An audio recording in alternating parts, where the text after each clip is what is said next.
Hi everyone, I've decided to do the response to Lisa Papez hashtag 21 questions. I am really happy to do this because I often find myself struggling to find my place in this community. I am definitely a little hard on myself, thinking my content, isn't valuable, but then I'm the only one that I know that enjoys this hobby, this passion, and I just want to be part of the community, and this tag was created by the community.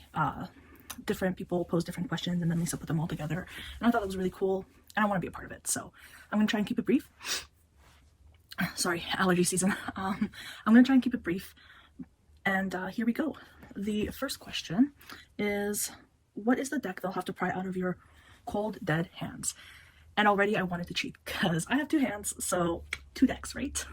At least I have two treasures in my collection, but I stopped myself. I'm not going to cheat in this tag. So I picked just one deck, and that is the Yokai Yoshi by a Bobo Plague. Is it? Yes, Bobo Plague. And I chose this one out of the two that I was thinking because this one is definitely the deck I use more. It is just like having a conversation with friends. I can really relate to the yokai in these pictures, and when I pull a card or do a reading, it feels like I'm just having a conversation with friends. Like they're just spilling some tea, gossiping, and we're having a good old time. Some of them feel a little mischievous, some of them a little darker. My favorite star card. And yeah, this is my treasure deck that you'll have to pry out of my cold, dead hands. The next question is, what is your guilty pleasure deck? And for this one, I went with the Tarot of Vampires by Ian Daniels. This one is my guilty pleasure deck because of the imagery. It's just so dramatic, a little bit sexy, and I know it's not for everybody, and that's why it is my little guilty pleasure deck. Love it. Number 3. What is the deck you wish existed? I thought about it, and I can't think of anything I truly wish existed other than maybe some of the decks that I love on better cardstock. And I'm in no way a snob, but just, I don't know, there's a few decks that I wish existed in a different format. But I don't know, I have so many wonderful decks. There's nothing I could think of that I truly, really wish for. Everything I kind of crave for, I have in this collection. Even something as obscure as my love of the podcast Welcome to Night Vale. Even that, the Hayworth deck, it exists. So yeah, I don't have an answer for that one. Number 4 is, what deck would you give to a new reader? And without trying to think too much about this one, and apart from just a deck that actually has the meanings on it and you can instantly start reading it, I chose the Queer Tarot by Ash and Chess. I think everyone would benefit from owning this deck. It is a straight up RWS clone. I know there's other systems. I'm just not overthinking it. Yeah, so it's a clone of a very popular system with lots of resources, both free and that is available for purchase. It's colorful, it's funky. All of the people in this deck are real people. They're all models. All of their names are in the guidebook, and their social media, where applicable, is also in the index of the guidebook. So not only is it, a nice, colorful, funky, groovy RWS, but these are real people in these images. And I think everyone would be able to read this. All of the cards, even the ones that are traditionally nude, are clothed in this deck. So you could literally read for anybody. There's nothing really inappropriate in these cards. They're so versatile. And yeah, that's the deck I would give to everybody. On top of that, the guidebook is, written in such a way that's easy to read. It gives you reverse meanings, and then things to consider, some prompts maybe for journaling. It tells you who the models are. And there's a whole acknowledgements. I always read the acknowledgements. And to me, it seems like, you know, this is another community that came together to create a cohesive, beautiful deck. There's lots of resources they use, so you get the feeling that they were also beginners, but they, you know, came together in a community, they worked hard, and they got it. And it kind of gives you the feeling that you can do it too. I think it's just a cool additional layer as to why I would give this deck to a beginner. The spreads have kind of funky names in this, but they're pretty traditional, nothing I haven't seen before. There's one in particular, this has nothing to do with giving this deck to a beginner, but I just want to share it. I love this spread, it's Ash's New Perspective spread, one of the creators, and I love this. So number 1 is the situation, and then 2, 3, and 4 are just new perspectives. New perspective 1, new perspective 2, and new perspective 3, and I've used this spread now quite a lot. It's one of my new favorite spreads, and I love it. It's like, I don't know why I didn't think of this spread before either. It's so ingenious, simple, and insightful. So, yeah.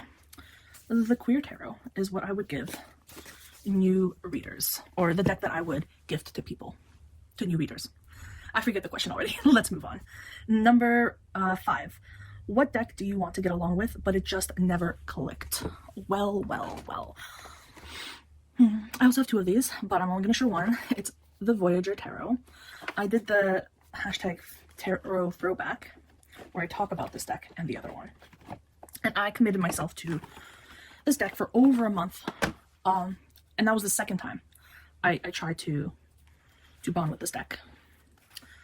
And it never worked. I wanted it to work because of the collage images. I love how there's so much in them. You can pick and choose maybe what you want to focus on. Lately, I've really been into the collage things. I wasn't initially, and maybe that's just how I've grown and changed as a reader, as a person. And I really wanted to love this deck. I don't know what it is about it. I think the writing in the book definitely is beyond me. It's not even that I don't agree with the keywords. I like decks with keywords in some circumstances. It's not the renaming of the suits or the renaming of the court cards. It's none of that. It's just when I do a reading, I don't get it with this deck. So I've tried and tried. It doesn't work. This one is going to be definitely rehomed. It's in my pile to get around to whenever I get around to it. The second deck that I didn't get along with, I am gonna keep and try some more. But this one, Tarot Throwback, I tried for like 2 months straight. It's not for me, the Voyager, unfortunately. Number 6 is, what deck do you only keep for the art? And I don't know that I only keep it for the art. But I certainly don't really read with this one. And this is the, what is this? Medieval Europe Tarot? Where did I put the box? Sorry, I'll put it in writing. I think it's the Medieval Europe Tarot, and the cards are quite large. They're not the largest that I've seen or have, but because the cardstock is like that cardboard stiff one, I can't really shuffle this deck without bending cards. I love the art though. It's so fun. It makes me smile. It brings me back. One of my favorite decks is the Golden Tarot by Cat Black, and it's also medieval art. It just brings joy to my life. I love the orange titles. Just sparks my creativity and my passion when I see them there. Again, I know it's not for everyone, but look at that. It's certainly the type of art that I really love. You'll notice that it is in order, and that's because the way I've been using it is I'll do a reading, and if I feel like I want to, I'll display the cards, and often I'll pick the cards out of this deck and display them on my altar. Or I might flip through the deck sometimes if I'm down, and if I find an image that makes me smile, I'll also put it up for some time. And I put it back in order so that I can find the cards that I'm looking for when I'm looking for them. Okay, so that's that one. Number 7 says, what deck did you buy because everybody else did? And this one's funny because I did it twice. So the first time I bought it was, this is the, ooh, my memory today, The Wild Unknown by Kim Krantz. The first time I bought it was after my first break from tarot. I was just coming back to it. I was still in school, still young, and I was going online to find, I don't know, to find out what was happening. You know, what's available, what was new, what sparked my interest. And there was nowhere I would go that didn't show this deck or feature it or mention it in some way. When I came back to tarot, the Wild Unknown hit the world by storm. It was everywhere. It was, I got this at the bookstore. Like not even like a small little family-owned bookstore, like a big chain bookstore. Like, these decks were everywhere. Everyone was talking about them. And I bought it because everyone else bought it, or at least was talking about it. And it's beautiful. I clicked with it instantly, and it's not even the animals. I do not get animal energy from this deck. But what I do get is the color energy, the movement energy, the way the line work is done, the directions that the lines are going in. That's how this deck communicates with me. And I love it. I love it, love it. I never stopped loving it. And then it happened again more recently. As you all probably know, the Wild Unknown was released in the Pocket Edition. And everyone was talking about it, and everyone was saying how adorable it is, and everyone was getting it. So I got it again because everyone was getting it. But look at how teeny and cute they are. And then, yeah, I got it. I did not bond with this one. Some of the artwork is a little different. Mine I've modified to be my own. And just bought this one because everyone was talking about it. This one I will be rehoming, but I'll keep my original peer pressure purchase. All right, next question is, let's see, number 8. What deck is over your head or just baffles you? And for that one, I would also have to go with the Voyager's Tarot. Not that it baffles me, but it does definitely go over my head, I think. I don't really get it. All the other decks in my collection, you know, there's things I don't understand about them, sure. I might not be versed in all the astrology and the theories of some of my more esoteric decks, but I still get them. I can still read with them, you know? So, yeah, it's just a Voyager for me. Phew. Just not for me, I suppose. Number 9. What deck surprised you? And one of the decks that's really surprised me is the Medieval Cat Tarot. Because there's no reason I should love this deck as much as I do. But I do. I find it so charming. I think I was also surprised at the amount of thought that went into this deck. You have just pips. You have a little insert that shows you a clue or a tie-in to the RWS imagery. All the court cards are color coded to their element. All the aces have a different animal that also corresponds to the element of that suit. All the minors are contained within these very elaborate borders, but the majors break the borders. They'll have the art come outside of the borders. So in the moon, there's a little dress tailing out of the border. Let's see if I can find another one. So all the major cards play with the borders. They all come out of the border in some way. None of the minors do, though. And it's not something I necessarily noticed right away, but the more time I've spent with this deck, the more I've been surprised by it. The more it's somehow impressed me in some way. So there's that little guy, the Medieval Cat Tarot. Next question asks, what deck doesn't really work for you, but you keep it because it's a collectible? So this deck does work for me. I can read with it. It's also, I think, very collectible. This is Baba Studios' The Fantastic Menagerie Tarot. Now, I found this deck at such a good price that I thought I was buying the regular sized version of it. But this is the ginormous size. Like, this deck is the size of this box, really. Almost. And that's why it doesn't really, like, I don't really read with it often. It's like a chore to get it out of the box, and then I remove the book, and then I remove the bag that's in the box, right? And then I mean, it is a beautiful bag. And then you remove the cards, and then there's the title card. Okay, gotta get rid of that. There's some extra cards at the back as well, art cards, and an extra page of swords, which again is fine, but you know, I gotta go through that whole process just to get the deck out. And once I do, it is ginormous. Look at my face. Look at these cards. They are huge. They are shuffleable because the card stock is amazing, so I can shuffle these. where was the big cards? So the medieval Europe compared to these, right? They're teeny compared to these. Size apart, the elaborate packaging apart. I just discovered that, not just discovered, but I did discover that there's another deck with J.J. Granville's art. That's the artwork that's on this deck. And it is called, what is it called? I have the book here. I keep it with this deck. Les Metamorphoses du Jour. It's a Taroko Studio deck. That is just much more manageable in size. It comes in a regular old tuck box. I actually leave mine just without the tuck box. So it also has this art. Some of the depictions, well, not some, I should say almost all of the depictions are unique to each deck. So it's not like you're going to have the same art on both decks.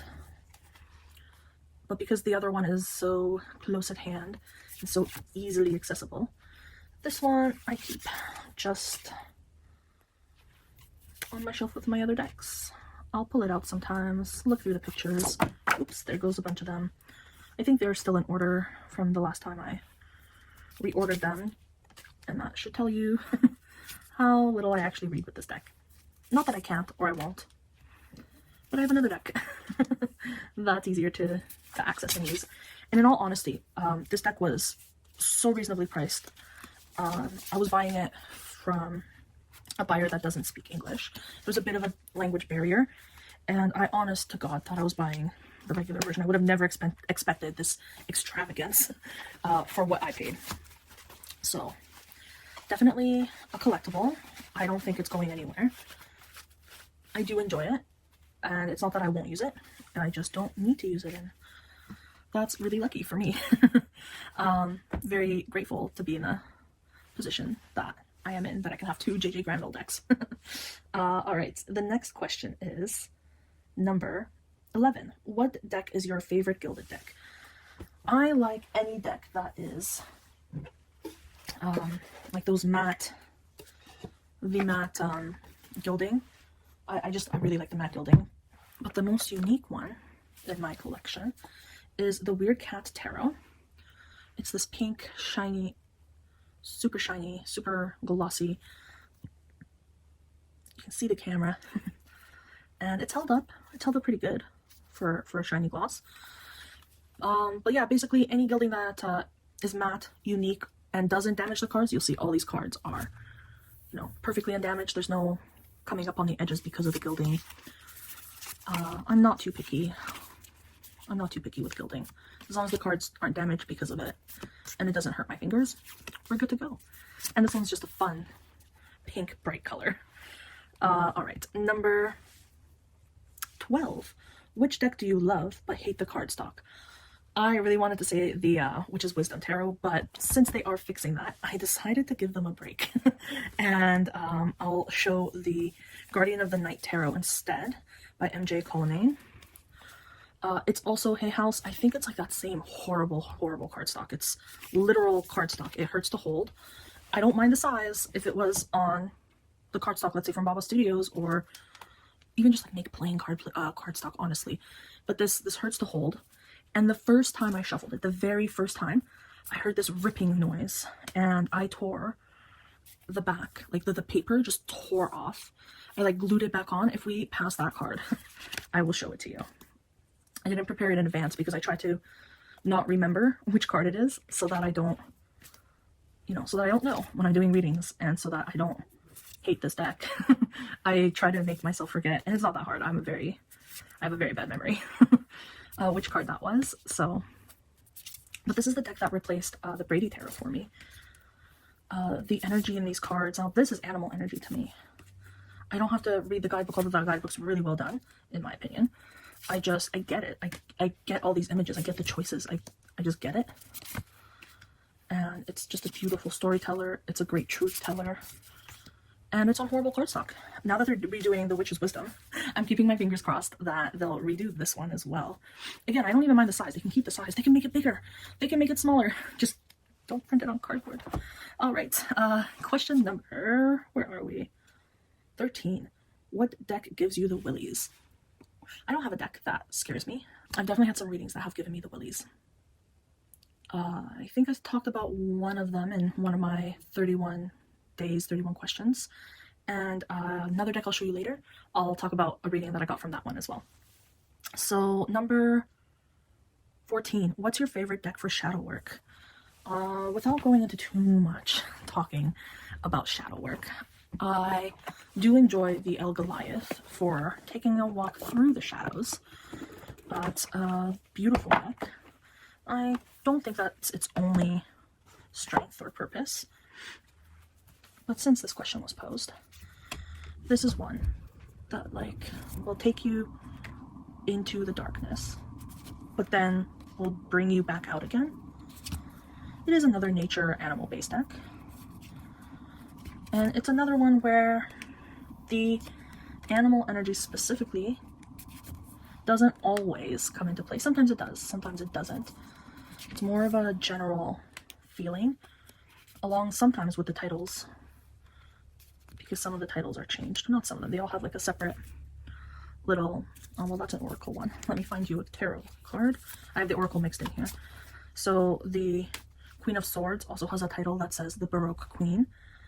So often the title will also give you that hit that you need. So yeah, this is my Walk Through the Shadows deck, the El Goliath. This one, in case you're curious, is the second edition. Okay, number 15. What deck do you love in theory but not in practice? I don't know. I guess I'll go back to the Fantastic Menagerie. I love the art. I love the cardstock.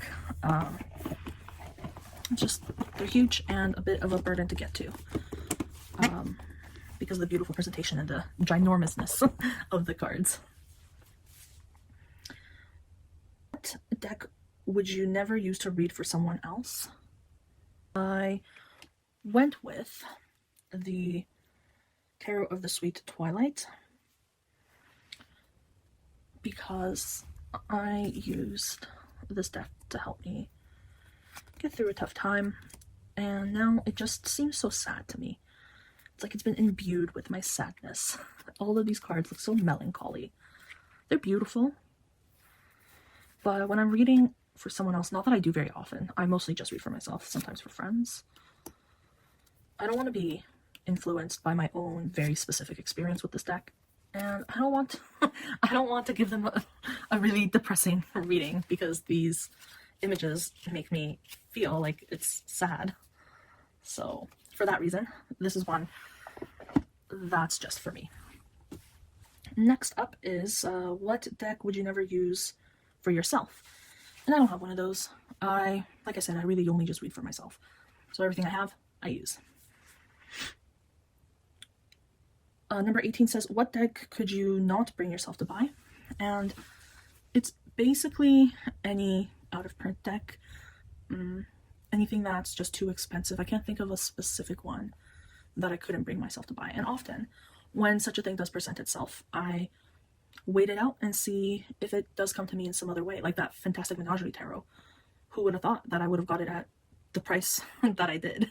It was really a steal. I think I paid like something ridiculous, like under 60 bucks for it. So, and it was out of print then. So yeah, I guess I can't bring myself to buy a deck that is an exorbitant amount of money. And that's usually the out of print decks, right? The next question is number 19. Okay, that was my dog interrupting. And she's gonna keep being annoying. I'll be back. Okay, I think she's getting hungry, so her food's right here as well. So let's I'm gonna finish this up quickly, hopefully quickly. Where were we? What's your favorite pip deck? I don't have a favorite pip deck. I love all my pip decks. I tried to cheat during this question, but then I just ended up bringing them all, so I'm gonna show you one. And I went with the one that is kind of the most emotive for me. This is the Raven's Prophecy. Whether or not you consider it a pip deck, I guess, is up to you. It has some decoration and a little indication, but it's nothing too overly specific. I would consider this a pip deck, right? 6 of Cups, you got 6 flowers there. Yes, the hands are there. But even in Marseille, the pips are decorated, right? I don't know why I'm justifying it. I consider this a good deck. Let me know what you think and why. Oh, they're so beautiful. They're so emotive. But I can't say they're my favorite. I can't say any of them are my favorite. I love them all. The Wild Unknown is another one that you've seen me show. The Medieval Cat Tarot was also shown in this video. And there's others. There's so many others. I love them all. They're all my babies. Alright. Number 20. What deck slaps you with the truth? I have here the Mood Tarot. It's cheeky. It's funny. It's not shy. It slaps you with the truth, that's for sure. It's just the RWS with new suits and some bad language. But it's fun, it's cheeky, and it really gets to the point. I, a few months ago, had a reading with this deck that just gave me the willies. I wasn't particularly doing a political reading or anything like that. I was just doing a draw. In the morning, I don't have a lot of energy in the morning, so my morning draws, if I do them, don't have much intention behind them. It's just, let's see what comes up. And it had to do with the war in Ukraine, Russia. There's a card in here literally that says something about the Russians did it, or the Russians are coming. And then I turned on the news, and that's what it was. And it was just, it gave me the willies. It gave me the willies at how accurate it was. I don't know if I'm going to find the card now. I think it was the Two of Wands. Yeah, no, I have to finish up. I have to finish this up quickly. If I find it, I'm not going to find it later, guys. Sorry. But yeah, it definitely hits you hard with the truth. Slaps is a good word. Slaps is a good word. And now finally, the last question. What is the deck that got away? The deck that got away for me, and I'm so grateful that I have it now, is the Spirit Keepers Tarot by Venable Wen. Oh, guys. This deck got away from me twice. This is the third edition, the third printing she did. And she's redoing another printing of this version. So if you're like me, and this deck got away from you 3 times, then you do have the chance to get it. I was so drawn to the first version she did, but I was not far enough in my journey. I was like, no, it's too much for me. I'm not going to use it. And then I changed my mind because it somehow just kept appearing in my social media or whatever I was doing. It just kept popping up, and I felt like I needed it. I was like, nope, I'm gonna get it. And it was gone. And then the Vitruvian edition came out, and it also disappeared. And I was just too late to the game every single time. I'm not the type of person that would keep tabs on things specifically. My attention span is not that great. So even if it's something I love and I really want, I'm not gonna, follow that creator every single day to see if, it's out yet. Not just for decks, for anything. I'm not that person. So by the time I did find out about the Vitruvian edition, it was gone. But now I have this version, and I'm super happy. So it did get away from me twice. You can say that those decks did get away because they are different decks. The first edition was black and white. There was changes made to the art in the second edition, and it was a different coloring. And then there was also changes made to the images on this edition with, again, a different coloring. These ones are in color. So you could say that this deck did get away from me twice. Those particular editions of the deck did anyway. And I thank you all if you stayed for this whole video. It was supposed to be short, but I guess it's not that short. And I've been loving watching the other responses. I wish you all very well. And if you have any questions or thoughts or comments, you know where to leave them. Take care. Bye.